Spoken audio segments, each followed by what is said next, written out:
Hello everyone, this is Erik, the Asian movie enthusiast, and I recently rewatched all 10 of the Resident Evil movies, the 6 live-action films starring Mila Jovovich, the anime short film that I didn't even know existed until recently, and the Japanese anime trilogy. So it's time to talk about Resident Evil. I'm going to need some booze for this one. I'm going to need some alcohol. But unfortunately, I'm all out. I got nothing. Well, I should say I do have a few bottles in the basement that are, pretty high end, but I'm not going to open one of those up. I'm not going to open up a bottle of Hibiki 17 to celebrate watching Paul W.S. Anderson movies. That's not going to happen. So I'm just going to go with my water in a chilled glass. So let me begin by saying what everyone says when they review the Resident Evil movies. I was a pretty big fan of the games, the video games from, way back in the day. Most interestingly, those games were inspired by a video game titled Sweet Home, which was itself based on the Kiyoshi Kurosawa film of the same name. So, yeah, Kiyoshi Kurosawa technically kind of kickstarted this whole survival horror craze, video games and that type of thing. So it's pretty crazy when you think about it. Now, the games themselves were extremely entertaining. They involve zombies and monsters. I played every game I could get my hands on. And I actually bought a GameCube system just so I could play the Resident Evil games that were exclusive to that system. So I was pretty hardcore into this Resident Evil stuff. Now, I actually stopped playing video games in general right before Resident Evil 4 came out, the video game. And, I was getting busy with work and all this other stuff in my life, and I was making that transition to movies as my main hobby. So I eventually just kind of phased out the video game playing mostly. But I still have all of my old systems in a cupboard, and I occasionally break them out and play a few, just a few times a year. So I have not really played anything new since then. So I have not played Resident Evil 4 or any of the subsequent Resident Evil games. So my knowledge, my point of view is coming from those old school games. Just so you know where I'm coming from here. My favorite one of the series is Code Veronica. But one reason for that could be that that's the first one that I played. I played that one, I think, on my Dreamcast. It was like the first kind of new-gen game that I played. Because up to that point, I was just playing Super Nintendo stuff for a while. But, in any case, that's kind of my history of the games. So, in regard to the live-action films, you could read up on the production process. It's kind of, it's gone around the block, what happened early on in the production of these films.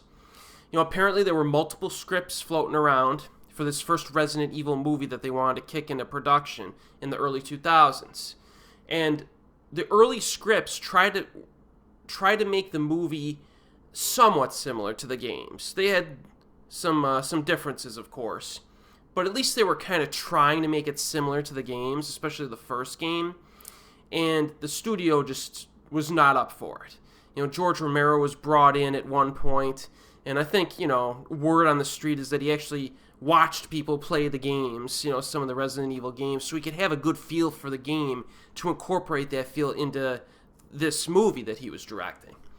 But again, the studio just was not having it. And from what I heard, there's different rumors floating around out there. One thing I heard is that the studios thought that Romero's vision was too violent to the point where they would have to deal with an NC-17 rating and cut back the gore to get to an R, which, in my opinion, who cares? Studios have been doing that for decades, ever since, the Friday the 13th movies have been coming out. But they didn't want to do that, I guess. And even if that isn't true, the one that I kind of not agree with, but one that I kind of believe is that the studios didn't want a movie that was based on the first game. Because by 2002, there were already multiple Resident Evil games that came out, like sequels. And they thought the first one was kind of old hat. It was kind of, not hip enough or trendy enough anymore. So they wanted to do their own story. So that's how it went. And in all honesty, I'm not really sure if Romero could have pulled it off. This isn't 1970s or 1980s George Romero. This is like Diary of the Dead era George Romero. You know, because he went on to direct Diary of the Dead, I think, in the mid-2000s, and that movie was horrible. So there's a chance that he couldn't even have saved this franchise. But looking at what we got, I kind of wish he did it. Because it probably would have been a little bit more memorable than what we got. So Paul W.S. Anderson came in to direct and write the first film. He actually directed 4 of the films, but he wrote the scripts to all of them. At the time, back in the early 2000s, maybe it didn't seem like a bad choice. I mean, he directed Mortal Kombat, which I still think is entertaining. It's kind of stupid, but who cares? I think it's pretty entertaining stuff. And he directed Event Horizon, which I like. You know, and that movie can get a little nasty and demonic. So, you know, I know hindsight's 20/20, but at the time, he may not have been that bad of a choice if you're looking for somebody to direct a Resident Evil film.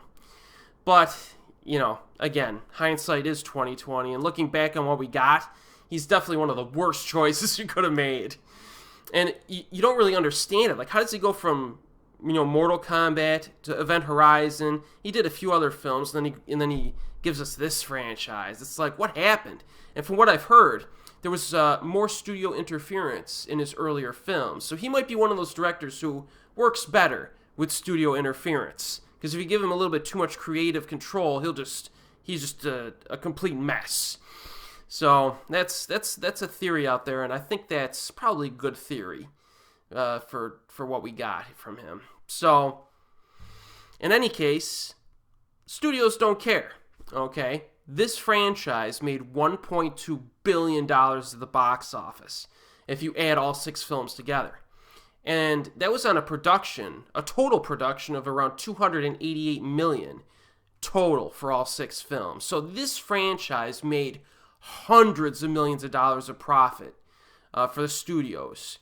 So, hey, the producers look like geniuses, even though they made garbage 6 times over. And that's how the film industry works sometimes, man. The other thing I noticed is that I don't understand how these films continued to get made, because not only did the critics hate them, because the overall filmmaking quality is awful in all of his movies, but the fans didn't even like them that much. Like, if you look at the cinema score for all of these films, the highest cinema score that a Resident Evil live action film got, was a B. You know, a B cinema score is basically the equivalent of a D plus on your high school math exam. Like, it's not good. In fact, every single one of the Transformers live action films got a cinema score of a B plus or higher. And those movies are terrible. So if you really make that comparison, you know, Resident Evil couldn't even manage to get the lowest cinema score for a Transformers film, and they still got 6 films out of this franchise. It's mind-boggling how they got 6 films out of this. Who kept watching these movies? Or at least going to the theater to see them? So, in any case, let's get into it, right? Resident Evil from 2002. Now, one quick disclaimer. I was very fair when going back to watch these, because I had seen, I think, the first 3 or 4, and then I hadn't seen the last 2 over the years, but I went back and I said, okay, it's been 15 years since I played a Resident Evil game. I'm kind of divorced from the games. It's been so long that I can go back and watch these movies and be like, okay, you know, at this point I know they're going to be nothing like the games. So maybe they're just entertaining, brainless action films. You know, I like brainless action flicks. So that's what I was demanding from these films. Just entertaining, brainless action trash. So let's see if they can deliver. You get Resident Evil from 2002. A special military unit fights a powerful, out-of-control supercomputer and hundreds of scientists who have mutated into flesh-eating creatures after a laboratory accident. So first things first, Mila Jovovich is awful in these films. I mean, just having a better actress in this franchise would have made them so much more watchable. Because she is front and center for every single film. And, you know, I mean, you know, seeing her back in the day in The Fifth Element, she came off pretty well in that film, but even going back and watching that one a few years ago, you could just see all of her acting style from subsequent films in that one, and I think it was just everything around her was just kind of, it worked just because of everything around her, not because of her performance. So, yeah, she's just, she's really bad in these films. She cannot hold the screen with any charisma at all. She has a little bit of physicality. She does do some of her own moves and stuff, which is good. But, like, and even her facial expressions and mannerisms, they're just, like, dead, man. Oh, they're bad. She's really bad in these movies. If they would have gotten just a competent actress who was at least somewhat charismatic, it would have helped this franchise so much. But that's not what we got. This movie, you know, and the subsequent films really feel nothing like the games. Alright, there's no creepy atmosphere at all. The main character is this girl named Alice, played by Jovovich. She's in none of the games previously. Okay, so they put her in just to like carve out their own main character and story. A good chunk of the characters are killed by like high-tech laser beams and like a supercomputer. It's like they're focusing too much on stuff that's not core Resident Evil stuff. You know, I want to watch a Resident Evil film to see people get brutalized and murdered by zombies and monsters, you know, because that's the franchise. So they really diverted away from that, okay? But again, you know, it's been a while. I can assess the film without always comparing it to the source material. But even without doing that, it fails pretty bad. The zombie designs, especially in this first film, the zombie makeup is horrible. It's really bad. And I know, you know, the budget was somewhat limited here, but there's no excuse. I'm sorry. There's no budget Italian zombie films from the 80s that have better makeup than this movie.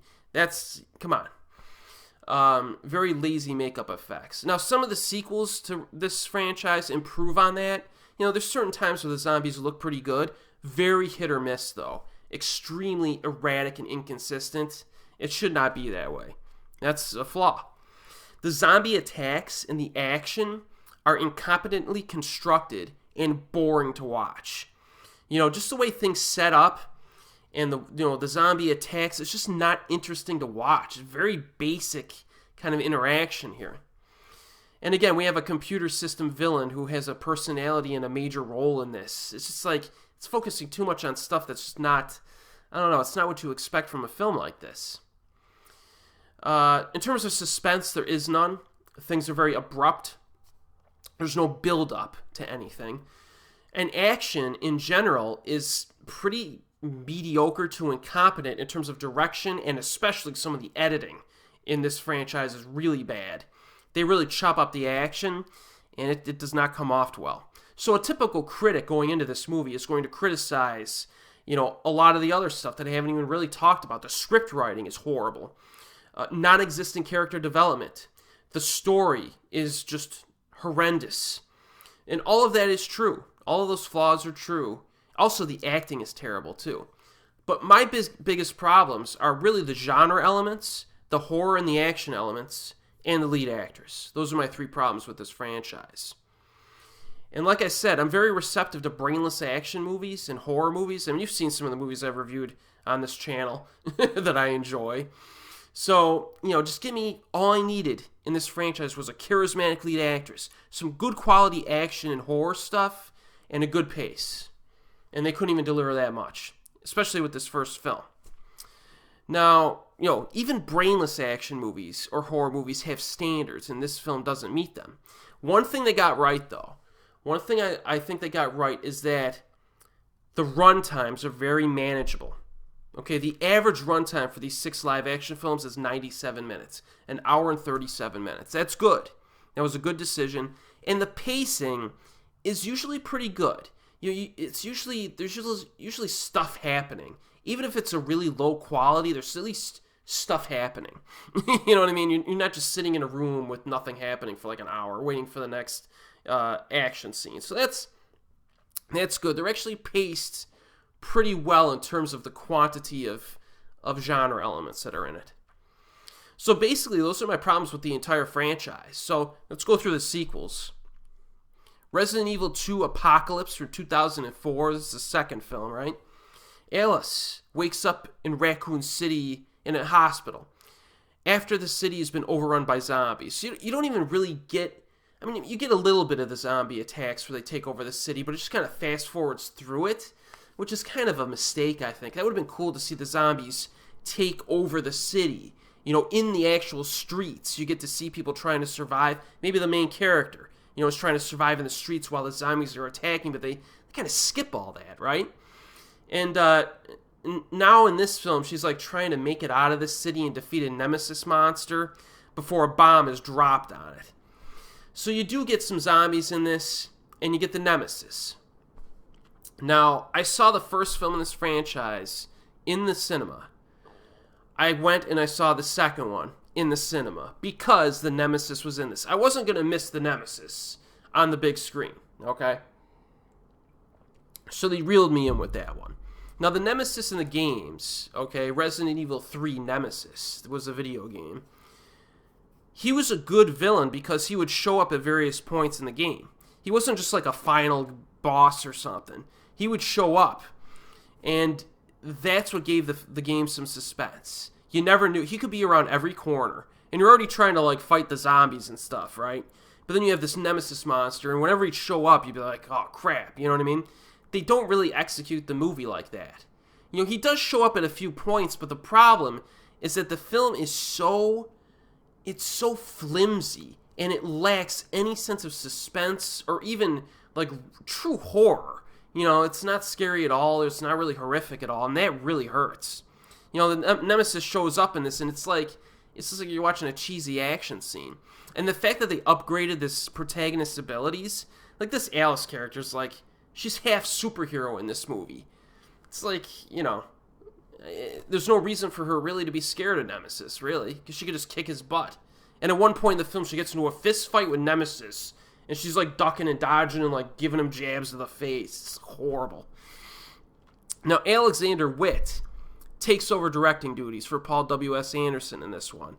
So this is one of the two films in the franchise that Anderson did not direct. But like I said, Anderson wrote the script, and it's even worse than the first film.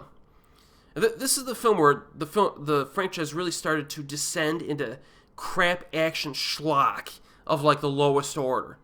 You know, they use like that garbage frame rate, blurrovision type of thing that Andrew Lau and Wong Kar-wai use in some of their movies that I can't stand. It's like a slow frame rate thing, and they use it a few times in this film to bad effect. And of course, all of the overall filmmaking qualities are terrible in this film too, so it's not an improvement of the original. It's actually worse. And there's times where Nemesis, I'll just tell you, there's going to be some spoilers in this video. At the end of the film, Nemesis basically becomes a monster with a heart of gold. You know, he's like a tear in his eye, and he starts to feel guilty, and, you know, he connects again with Alice because they were involved previously when he was human before he got changed into a monster. It's so bad. And that just takes the edge off the film completely. You know what I mean? I don't understand what these people are thinking when they're making these movies. If you're going to bring Nemesis into a film, you make him scary, and you make him just a killing machine, and you make him imposing. He's not even imposing in this film. Some of the makeup effects are pretty good on him, because they used some physical effects, which I liked. But, I mean, man, the guy he's got no edge to him at all. And the ending just strips him of any balls that he had previously anyway. It was, like, they say that Paul Anderson was a fan of the games. I don't believe it. You don't chuck the Nemesis into a movie and do him dirty like this. He was horrible. Also, Jill Valentine shows up, another character from the game. So if you're trying to distance yourself from the games, you'd be like, oh, we don't want to do the plot to any of the games directly. We'll just infuse some of these characters from the games and then just piss all over them. Because Jill Valentine shows up and she plays second fiddle to Alice. Probably because, you know, I mean, Mila and Anderson were in bed together at this point in real life. So I'm sure Anderson was like in bed with her every morning and was like, man, maybe I could give Jill a bigger role since she was like a big character in the games. And he like looks over, he's like, nah, I'll just let my girlfriend get all the good, you know, scenes, or the scenes I think are going to be good. So I mean, everything about this franchise is just a mess. This movie does have a decent amount of action. Like I said, the pacing in these movies is not really that bad, and there's one later where it gets kind of bad, but, it should be watchable. There's enough action, but everything is such a bad quality, including the action. It's just, it's pretty tedious and embarrassing stuff. So after I saw this in the cinema, I vowed never to watch one of these movies again in the cinema. I'm like, I'm not supporting this crap anymore. This is just ridiculous. Resident Evil 3 Extinction from 2007. Survivors of the Raccoon City catastrophe travel across the Nevada desert. Alice joins a caravan of people and helps their fight against the evil Umbrella Corporation. So again, Anderson does not direct, but he writes. There's a director named Russell Mulcahy who takes over for this film. But the script, again, written by Anderson, is terrible. It's horrible. Now, the big gripe I had with this one is a little bit different from some of the prior films, in that you actually have some pretty good supporting actors here to work with. You have Oded Fehr, who was actually in the last Resident Evil film, and he was in the Mummy films with Brendan Fraser. I liked him in those movies. There's some of these lower level actors who have a bit of charisma. They got some good screen presence, and they just waste this guy. Totally waste this guy in this movie and in the prior one. And then you got Ian Glenn from Game of Thrones is in this. He doesn't do a whole lot. And then you have Lyndon Ashby. Johnny Cage from Mortal Kombat is in this. And he was good in Mortal Kombat. He's real cocky and arrogant. He brought a lot of energy to that film, and he's actually my favorite actor in that film. So you got Lyndon Ashby in this, and Lyndon Ashby could be pretty good if you get him the right stuff and give him some energy. And, man, they waste all of these actors. And, of course, in the prior film, you had Michelle Rodriguez in the first film. And it's just like, I don't know. Like, you got these guys, at least give them one scene to shine. That's all I'm asking for. Just give him one, badass scene. Because Oded Fehr could be a badass if he wants. Heck, even Lyndon Ashby probably could. And just give him a really cool scene. If you got to kill him off, you know what I mean? Have him go out strong in a memorable moment. In this franchise, and I'm not just talking about the side characters from the games, any side character just gets clipped by a zombie. You'll have Oded Fehr running around and be like, oh, there's a zombie. Oh, well, I guess he's dead now. Oh, well, there's a zombie. He's dead. You know what I mean? It's just real quick, completely unsatisfying. It's just horrible, man. I don't know what these guys, I don't know how it's supposed to be satisfying to watch. The beginning of the film is actually okay. There's driving around in a desert killing zombies, but then, Anderson with his girlfriend, I don't know if they were married at this point, but he gives Mila Jovovich superpowers, straight up superpowers in this film. She has telekinetic abilities now. Okay, so there's a scene where there's zombie crows, and she uses a telekinetic bubble and deflects fire and kills thousands of crows in the air. It's so bad, dude. The action scenes in this franchise are so lame. They're really lame. Editing during the action, not good as usual. And at times, the slow motion is bad as well. The finale in this film is not satisfying either. So, Extinction, I guess you could say it's better than the second one, just because it starts off mediocre. And it has a few mediocre moments to it, but it's not good, man. Resident Evil 4 Afterlife. While still out to destroy the evil Umbrella Corporation, Alice joins a group of survivors living in a prison surrounded by the infected, who also want to relocate to the mysterious safe haven known as Arcadia. So at this point, this franchise really starts to become obsessed with certain things. It's obsessed with rinsing and repeating the plot, where you have Alice, throw her in with a bunch of side characters, kill off all the side characters, or just waste them completely. And then the next movie, have Alice join another bunch of side characters who just get wasted in anticlimactic fashion. That's what this franchise does now. Paul W.S. Anderson returns to the director's chair in this one. So this film begins in Tokyo, which is a little surprising to me, but it's only showcased for a few minutes. So it's almost like, hey, let's just make sure we could put Tokyo in our marketing campaign and just shoot there for like a day. The action in this film has some really terrible wire work and excessive slow motion. This is where the wire work and the excessive slow motion are ramped up to a degree where it just becomes even more embarrassing. Especially the slow motion in this one is really... There's some scenes where the entire scene is slow-mo, like super slow-mo, and you're just like sitting there like, man, can we just get a move on here during the action? That's not good. Again, Mila Jovovich's physicality is fine, but man, her mannerisms and expressions in this one, too, are really bad. There is one scene where Claire Redfield, a character from the games, shows up.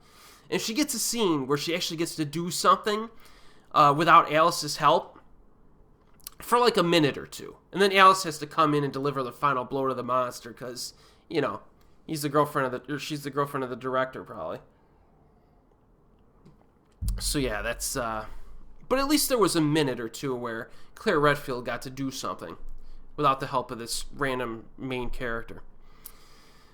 Also, the staging of the action in this one is pretty bad, especially, in addition to just the slow motion and the editing. There's something about, like, the final fight of this particular movie, Afterlife, is so bad. It's just so laughably stupid. It has to be seen to be believed. You know, if you've ever seen YouTube videos from Red Letter Media, who I'm subscribed to, there's like there's a reaction video that they have to the final fight in this movie, and it's so stupid they almost died laughing. Like they were. It's more entertaining watching them laugh at this movie than the actual film itself. And when you watch this scene, you just shake your head. I mean, I don't understand anyone who could make a film like this and be proud of it, especially the final action scene in this. This is the worst film of the franchise so far. Resident Evil 5, Retribution, 2012. Alice fights alongside a resistance movement. Are you seeing a trend here? To regain her freedom from an Umbrella Corporation testing facility that operates as a simulation, they call it, that results in actual death. Alright, so every movie almost has, like, they all have similar problems, but they all have their own specific problems. And in this film, the plot, it just makes no sense. Like, and it's not a problem, but it's so stupid, it's confusing as to what's actually happening. Like, the beginning of this movie, I think this is the one where they use, like, the reverse... They should have seen it in reverse and crap on, like, a boat or a ship. And then it cuts to a suburban environment. And Alice is sitting there married to Oded Fair, who's alive in this. And then Michelle Rodriguez shows up. So you have all these dead characters showing up in this scene. You're like, oh, this is a dream or a hallucination. And then Alice wakes up in, like, a room. And you're like, oh, so it was a dream. Oh, but no. Actually, it wasn't. It was actually real. Because the Alice that you saw before was a clone of the current Alice. So this franchise now is just so obsessed with cloning. It's just, there's clones just everywhere now. Like, it's not even Resident Evil anymore. They should call it, like, Cloning Evil. Or Evil Clones. Because that's all this franchise cares about at this point. They're just throwing a bunch of clones. Alright? So the opening, the suburban scene was Alice's clone, not a simulation. Because when I hear simulations, I think virtual reality. Or like a holodeck from Star Trek. But no, these simulations in this Umbrella facility are entire recreations of, like, cities. So you have this huge suburban area that's not a hologram or a virtual reality set. It's an actual location. And the blue sky that you see above you is just like a dome that looks like a sky. And they have, like, half a dozen different locations in this facility that are the size of, like, half cities. It makes no sense. It's so stupid. And when I was watching the film, I got confused. I'm like, and they keep saying simulation. So, wait, is this virtual reality? Is it, like, and they keep going back to clones. So I'm like, okay, so I guess all the characters are real? They're all just clones.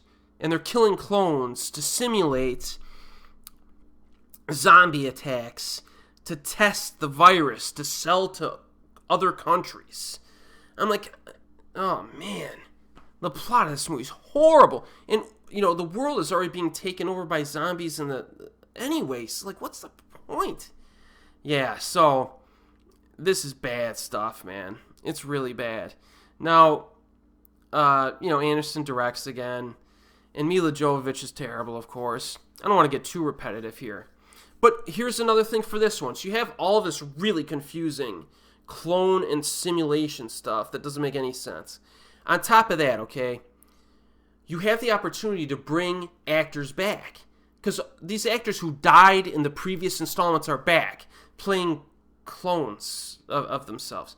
So, okay, you get a mulligan for this. Paul W.S. Anderson, you get a second chance to give these characters a chance to shine. And he blows it again. He completely blows it again. So, you bring Michelle Rodriguez back, and I'm like, what is this? Like, she just gets thrown up against the wall, I think, and dies. And there's another version of her. It's just, all these guys are brought back, and then all of their deaths are as anticlimactic as possible. It's like, thanks. Bing Bing Lee shows up in this, which I was surprised at, the Chinese actress. And I've covered her on my channel. She's a good actress, although you can't tell from this movie because the direction and the script are so bad, she doesn't come off that well. But it's nice to see her. At least there's a credible actress present in this film. But again, her character's wasted at the end as well. Because why wouldn't it be? She plays Ada Wong from the video game. So Paul W.S. Anderson, such a huge fan of the video games, right? Just loves to just waste all these characters, just piss all over them. This guy's a prick. One good thing about this movie is that it has the most action, I think, of any of the other films in the franchise. So, as bad as the script is in this, and as confusing as it is nothing makes sense, it does have the most action, and it's got Bing Bing Lee in it. So if I were forced to rewatch any of these movies, it would probably be Part 5. It probably would be. The action in this one, there's a little bit more reliance on CGI and incompetent presentation. So the action still isn't good, mostly. So, unfortunately. But still, this is the most watchable, I think, of the whole franchise. And then finally, Resident Evil 6, the final chapter from 2016. Not a whole lot to say about this. Alice returns to the hive, or whatever they call it, in Raccoon City, and stuff goes from there. And this one, I think, is the worst of the franchise because they actually kind of ramp down the action a little bit, which is a big no-no. And even some of the fans of this franchise get mad at some of the stuff that happens in this film. It's not good. It's not good at all. And with less action, that's a problem. And the other thing this franchise does, like I said, every film they all have the same problems, but each film has more problems or different types of problems as well. This film really exposes the complete lack of continuity from one film to the next. Remember, these are direct sequels, people. These aren't like reboots. So there's multiple times in this franchise where the end of a film will tease something. And you'll be like, you know what? That might actually be pretty good in the next film. This film sucked, but they're teasing something that could be entertaining in the next film. Then the next film rolls around, and they say, oh, no, we're not really going to do that anymore. Or they'll play with it for like 5 minutes and then move on to something else. So the end of Part 5, actually you're like, oh, well, this actually could be pretty good for Part 6. And they like completely abandon it. You're like, what happened to the ending of Part 5? So yeah, not only are these films horribly written within each film, but between films there's no continuity. It's, oh man, I'm telling you. This is probably the worst of the franchise just because it's more drab and the pacing is not as good in this. Even though it has a short runtime, the pacing suffers a little bit in the final chapter. So, this is what we got, people. if you want more detailed review of these films, there's another YouTube channel called Off the Shelf, and they did more detailed reviews of these 6 films where they're like 50-minute reviews of each of them, and they go into detail as to what exactly is the problem with each film and how they compare and how they're different from the games and stuff like that. So those are good reviews. I'll include a link in the description box below to that playlist if you're interested in this. But, hey, if back in 2000, if somebody told me, hey, Eric, we're going to get 6 Resident Evil live-action films over the next 20 years, I would have been legit excited. You know what I mean? I would have been like, man, at least one of these films has got to be good. And crap, even if they're not that good, all I need is a decent lead actress or actor in the lead role, some good action and or horror elements, and good pacing. And this franchise gave us one out of those 3 things: the pacing. The pacing's the only thing they got right. So that's the problem. And again, when I rewatched these movies recently, I went in with an open mind. And man, it's just it's just brainless action flicks. They're not good. They're bad movies. As Resident Evil films, they're completely unacceptable, right? If you actually choose to compare them to the source material. Also, here's another thing. Hey, you got 6 R-rated zombie films. 6. I think all 6 of these films were R-rated. I think they were. And there's not one memorable gore scene in any of the 6 movies. How do you do that? An R-rated zombie movie, and you can't even give me one good, like, legit, like, impressive gore scene, like, oh yeah, that was a good one. You know what I mean? Not even one in 6 films. That's pathetic. That's pathetic. So let's move on to the anime films. Please. Let's move on to the anime films. This is going to be a long video, people. Alright, so we have a short anime film first. Biohazard 4D Executor from 2000. And you're probably wondering to yourself, what the heck is Eric talking about? And yeah, I just discovered this movie existed just recently, in the past week or two, when I was just looking up, doing research on this, right? This is a Japanese anime Resident Evil film. That's about 20 minutes long. Okay, so it's pretty short. It's short. And it's basically members of the Umbrella Biohazard Countermeasure Service, a group specialized in containing biohazard outbreaks caused by Umbrella. And they're sent to rescue a scientist and research some stuff on this new strain of virus. Alright, pretty basic stuff for a Resident Evil plot. But the animation quality in this, unfortunately, isn't that great. It basically looks like a video game cutscene from 2000. So it's not like this has really good quality animation or anything, but it's only 20 minutes long, and it works because it actually has kind of a horrific tone to it, and it actually has some graphic violence. Like, there's a gore scene at the end of this little 20-minute short film that's better than any gore scene in all 6 of the live-action films. I won't spoil it for you, but it's true. This feels like a Resident Evil story. You know what I mean? And it's pretty good. I liked it. It's actually got some suspense to it. Some pretty good, little action beats. And it's on YouTube. So if you want to check out this 20-minute short film, it's right on YouTube for you. Biohazard 4D Executor from 2000. So I think most people probably enjoy it if they saw it. So yeah, already, Japan already did better in a 20-minute short what Paul W.S. Anderson and Mila Jovovich could do in 6 live-action films. Now we get to the main trilogy, the Japanese anime Resident Evil trilogy of feature-length films. So we get Resident Evil Degeneration from 2008. So in this one, you have this airport, and it falls victim to a T-virus attack, both from inside the terminal and a crash-landed airplane. Claire Redfield is on the scene. Ooh, we get a character from the games. And by nightfall, the airport has been locked down. All right. And some officers are joined by Federal Agent Leon S. Kennedy. Ooh, we got 2 characters from the games in the lead roles. It's like, it's so it's so creative and genius, and nobody ever thought of doing this before in a Resident Evil film. And it's revealed that there's like a terrorist plot involved with this.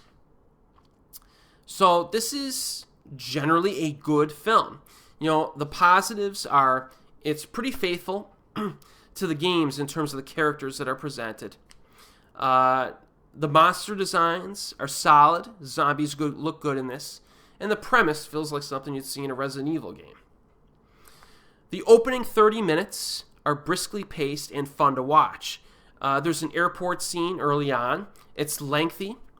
And there's lots of zombie mayhem to enjoy in it.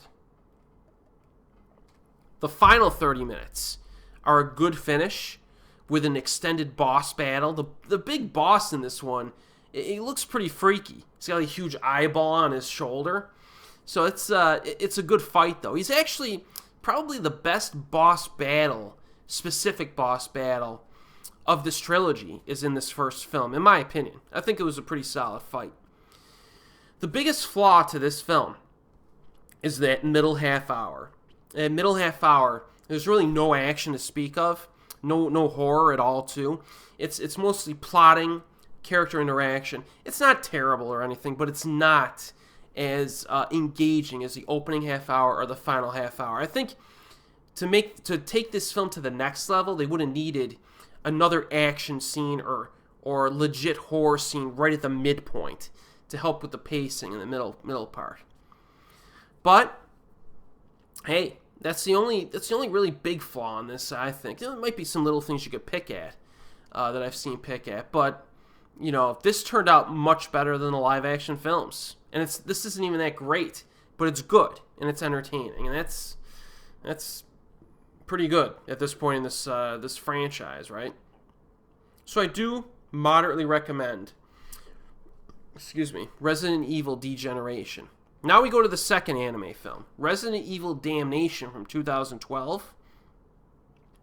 Leon S. Kennedy sneaks into the Eastern Slav Republic, which is like a fictional country, to verify rumors that bioorganic weapons, BOWs, are being used in the country's civil war.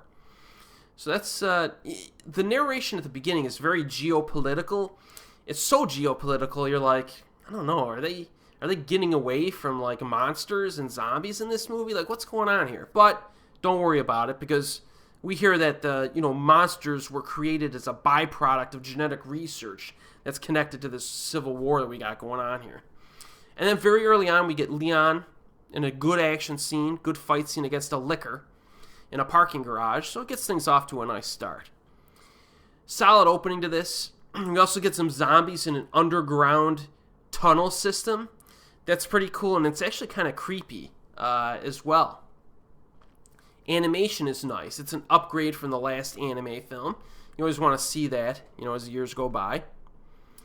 There are some zombies here, but a lot of the big action beats in this are the lickers, and something else shows up near the end. I won't tell you, just in case you know nothing about this film, but there's another, let's say a monster that shows up at the end, and it's very entertaining. The whole final half of this movie is just solid entertainment. It really is. In the finale, you get a really very nicely choreographed hand-to-hand fight between two of the lady characters during the middle section, and then the whole finale is this really lengthy monster fight involving the humans and the monsters and between the monsters, all this stuff. And it goes for a while, and it's extremely satisfying. Extremely. It's definitely the best sequence of this trilogy, if you want to take, not just a specific boss fight, but a fight involving humans and a bunch of monsters. It's what I would want to watch this movie for, right? It's what I want in a Resident Evil film. And yeah, that's basically it. I mean, this is a very solid Resident Evil flick. Again, the only small problem I would have with it is that, not even the middle section, maybe between the 25-minute and 45-minute mark, it's kind of slow. They have a side character who's kind of played for laughs, and, not for laughs, but he's got a little bit of a quirkiness to him. He worked okay, but I would have preferred, something else or a little bit more action. But still, this movie delivers.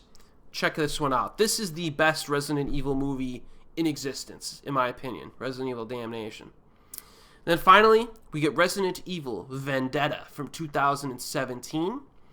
Professor Rebecca Chambers, former STARS unit member and survivor of the Mansion incident, studies a new virus. And there's certain specific things about this virus. She teams up with Chris Redfield and Leon S. Kennedy to stop a death merchant's large-scale attack on a city. So this one, again, it's a little bit different from the other two. This one has an opening sequence in a dilapidated mansion that feels like the beginning of the first video game, really. You know, it's not obviously a duplicate shot for shot, but it's got a similar feel to it. And the zombies in this one look really nasty. They look real nasty. The animation quality of this film is another upgrade from the last one, so that's cool. And also, like, the hand-to-hand fighting in this one is really good. Nicely choreographed, and very exciting to watch. Pacing is similar in some ways to the first film. The first film in this trilogy, right? Resident Evil Degeneration. Where you get like a really solid opening half hour, a really solid final half hour, but a little bit of a slower pace in the middle. But still, it's still pretty easy to sit through. There is some very good gunplay in this film. You could definitely tell. This was made in 2017. This was influenced a bit by John Wick, and maybe even Equilibrium, the old Christian Bale film, with like some of like the gunshots and like the moves that these guys do against the zombies is pretty freaking sweet. I almost think that their abilities are souped up maybe a little bit too much, because they just roll through some of these zombie hordes, but it's so much fun to watch. I can't complain about it. You know what I mean? I really can't complain. So there's some really cool stuff in this. There's some horrific imagery as well. The monster at the end of this is pretty nasty too. You know what I mean? And pretty tough to take down. So that's always good. Again, so Vendetta is a solid flick. I would say if I were to rank these movies, I would say Damnation is probably my favorite, although I've seen that one the most. And then Vendetta would be my second favorite, and Degeneration would be my third. And the way the stories are for these, you could probably watch them in any order. You probably could. They're kind of standalone stories for the most part, I think. They are. So, hey, you know, I recommend all 4 of these Japanese anime Resident Evil films. Japan did a good job with these. You know, I don't think any of them are perfect, Resident Evil films, but they're entertaining. That's not something I could say about the live action films, in my opinion. Now, one thing that I would like to see is that if you've been paying attention at all to the games, they've been remaking the original games and souping them up and stuff like that. So it's not like people aren't interested in the original games. They must be interested in them, because these remakes they seem to be getting good reviews, and they're selling pretty well, I think. So what I would like to see is, in terms of an anime film, remake Resident Evil, adapt it as an animated film, and do like the plot of the first game, and you could change it and tweak it, but make it into like a high quality animated movie. And then do Resident Evil 2, and then do Nemesis, and then do Code Veronica. I want those 4 games adapted into anime films. I mean, Nemesis especially. Could you imagine, like if you played the game, could you imagine a Nemesis movie that is high quality animation and like really horrific and violent? I want to see that. I want to see that one. Even though Veronica is probably my favorite game, I want to see the Nemesis anime film. And they're coming out with a remake of the Nemesis game very soon, I think, if not already. Oh man, give me the movie. So we'll have to see. I'm not sure what's going to happen with these live action films. I hope somebody goes back to the basics and makes it like the games, but these crappy movies made so much money.